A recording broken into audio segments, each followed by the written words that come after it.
thunder of cannon, the clash of swords, the exploits of heroes larger than life. From Douglas Fairbanks Sr. as the Black Pirate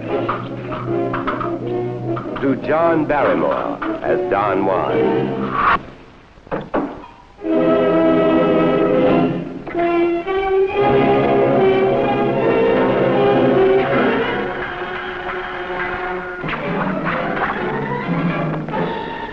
And the mightiest swordsman of them all, Errol Flynn. This is the adventure, the romance of the Swashbucklers on Hollywood and the Stars.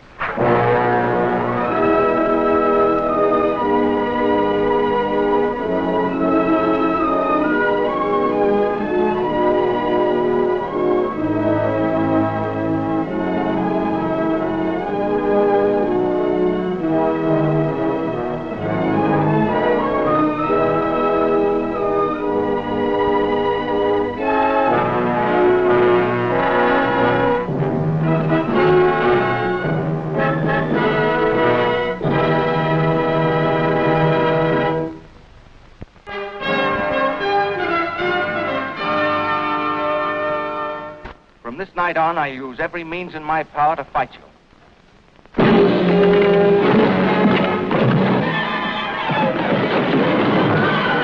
Swashbucklers like Robin Hood have been celebrated in story and legend for centuries, for they are a special breed of men, searching for adventure, challenging injustice, laughing at danger.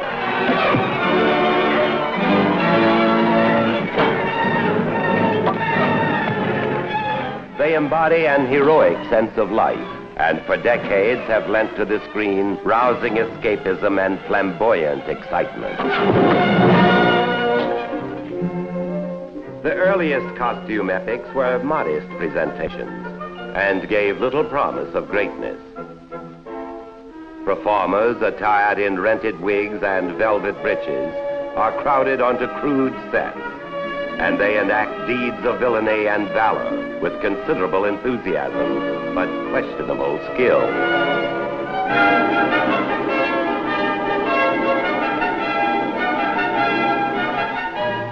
Mercifully, audiences do not suffer for long with this kind of fol-de-rol. They are saved by the arrival of a remarkable young man.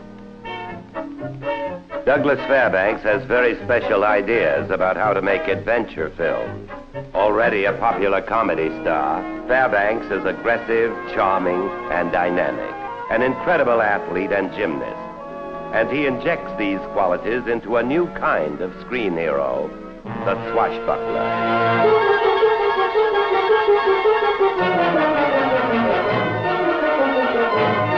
In The Mark of Zorro, Fairbanks electrifies audiences with unprecedented heroics and dazzling action.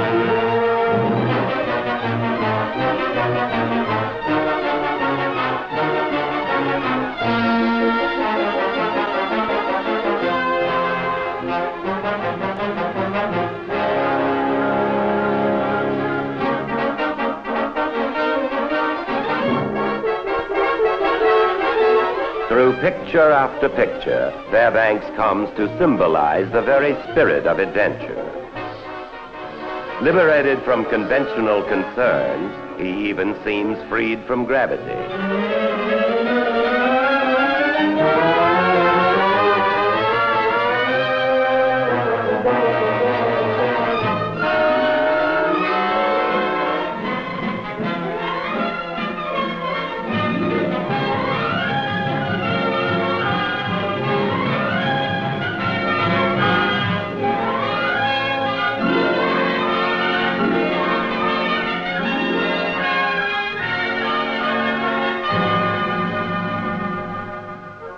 Douglas Fairbanks, the man, intrigues the public almost as much as Fairbanks, the movie Swashbuckler.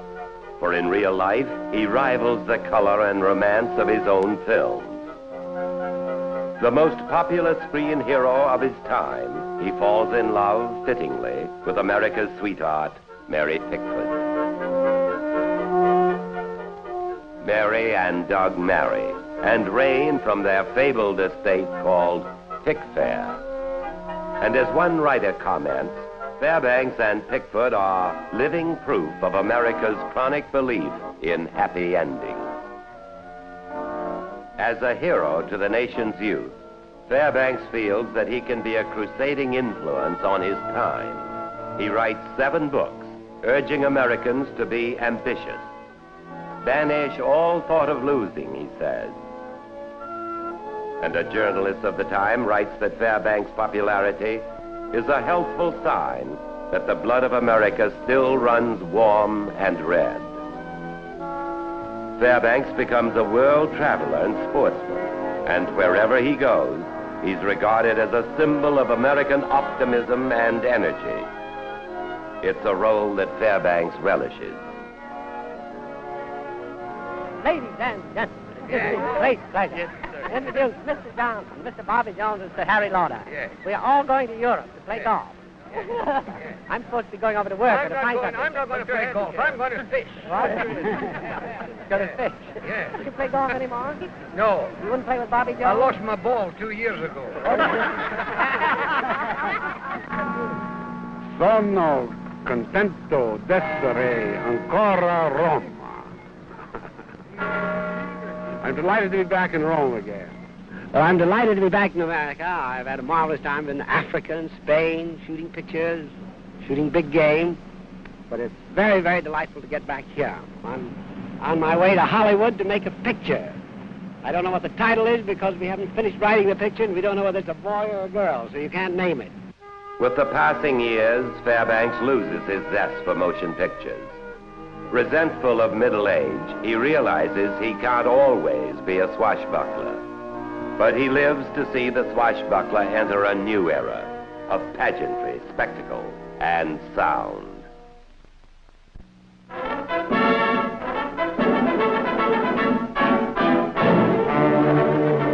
In Hollywood's version of the age of chivalry, no self-respecting monarch would dare make an appearance without full orchestral accompaniment.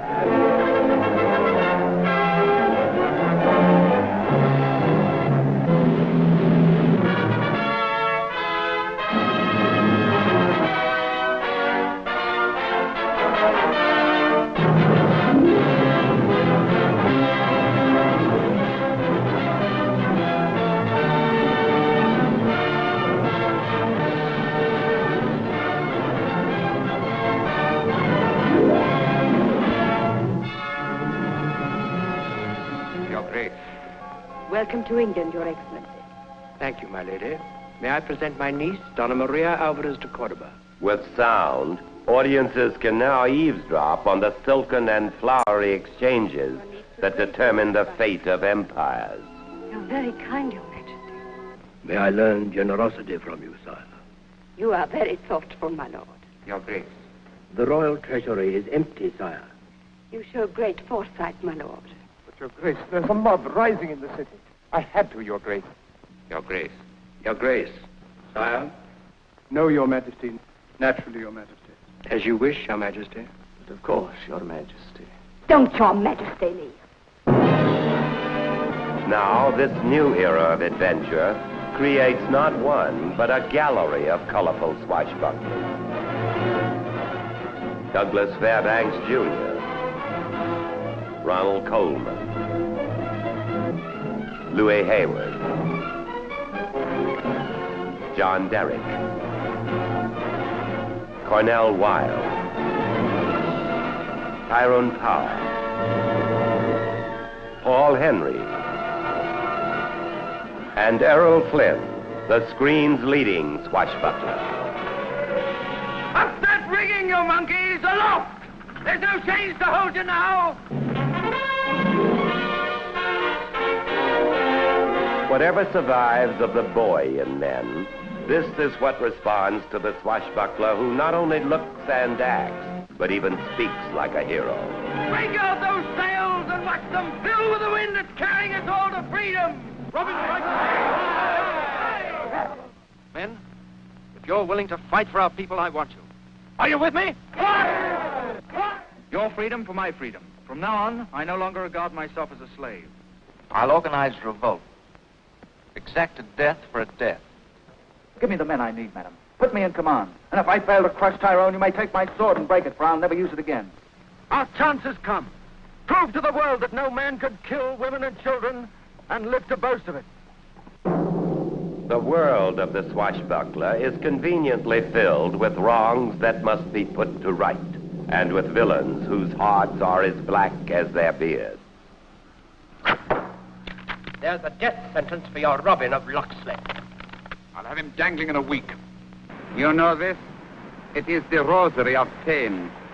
It is possible to screw a man's eyes out of his head. We shall not have the pleasure of taking you and your man back to Spain, alive. And perhaps a visit to our dungeons will loosen their tongues. We shall wait no longer. Take him to the torture chamber. Take these prisoners to the East Tower. Hang the guard and let her through. Take them out and hang them all. The swashbuckler traditionally moves through this world of danger with a girl on his arm. An incurable romantic, he treats her with a reverence which the modern age might consider naive, but which no heroine could ever resist. You're the only thing that's real here. All I know is that I'm holding you in my arms. You're so lovely. If things had been different, you simply a woman, not a queen. And I a man, with no crown between us.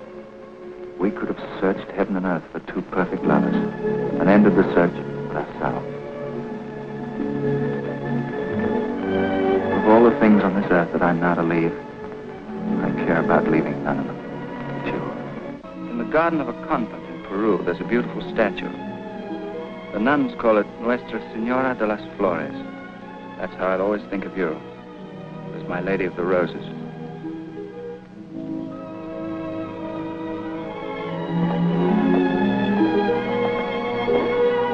Romance thrives best when interrupted by bittersweet farewells, when the hero must sail away on the real business of swashbuckling.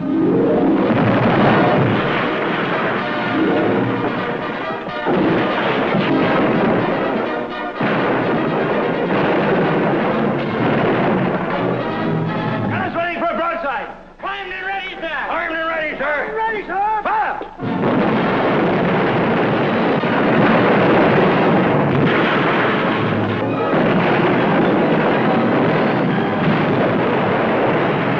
Stand by to come about in the larboard tack.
Battles like this from the magnificent Seahawk are rarely the climax of the swashbuckling film.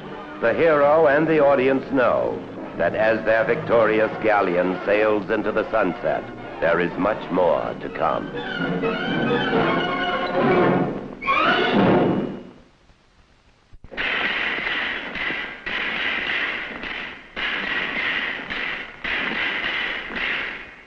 The high point of the swashbuckler epic is the traditional swordplay, but nothing is as satisfying as a noisy, lunging, and slashing duel.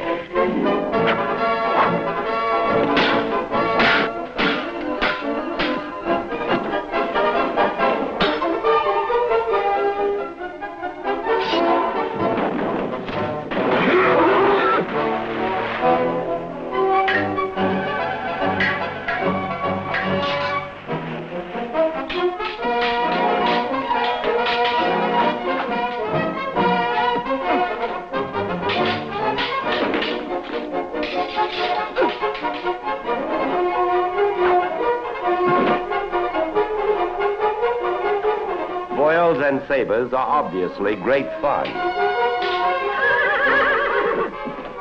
Even the heroines can't resist giving it a try.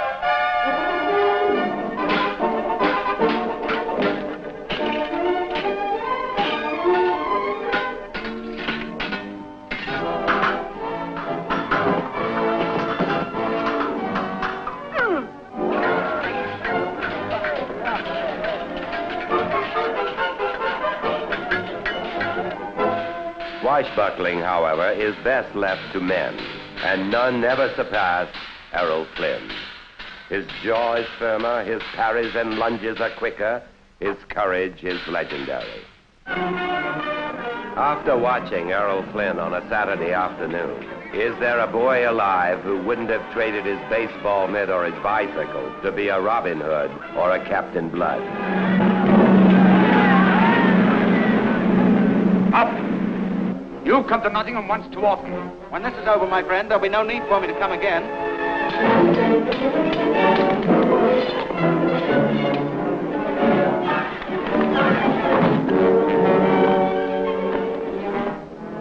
Your sword, Gisborne.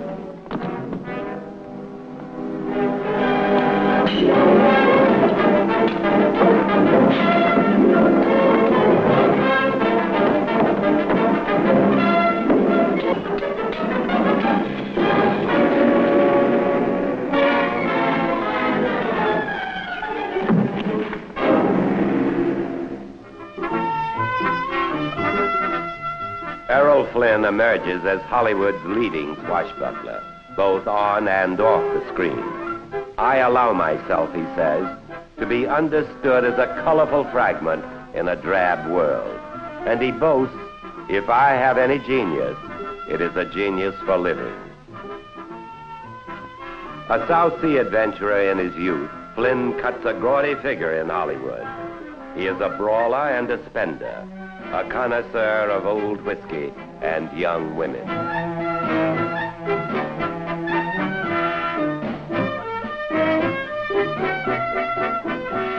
He revels in his reputation as a lady killer and prides himself on all kinds of athletic prowess. Without half trying, he's one of Hollywood's finest tennis players.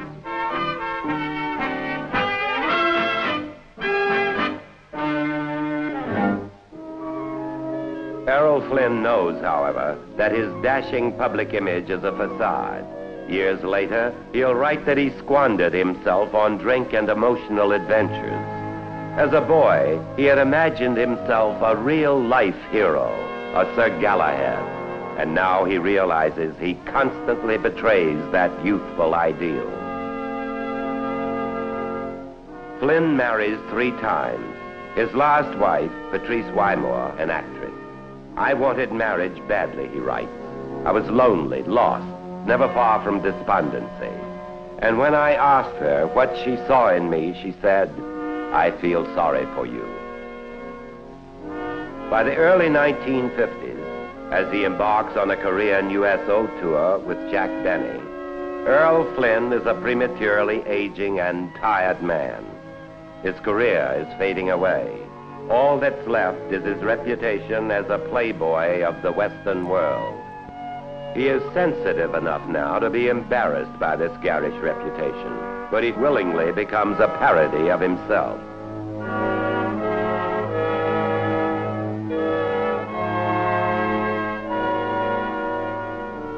He speaks of himself now as being washed up and broke. The $7 million that he earned has somehow slipped through his fingers, along with his health and his hopes. He is 43 years old. He wonders why he, who had so much charm and fame, has come to this. And it never dawns on him that all his life he had drifted from sensation to sensation without goals or values. Now he says, I can't seem to do anything but drift. It could be a sort of moral gangrene. Near the end, he recalls with both embarrassment and a touch of pride his old movies, in which he achieved a heroism that he never brought to his own life. Our objective is Sir Cotten! Forward! This is the image that Errol Flynn left, if not in life, then on the screen, in films like the magnificent Charge of the Light Brigade.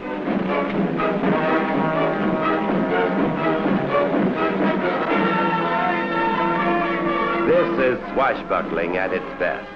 The essence of all that figures like Fairbanks and Flynn brought to the screen. Action, spectacle, and heroics on a grand scale.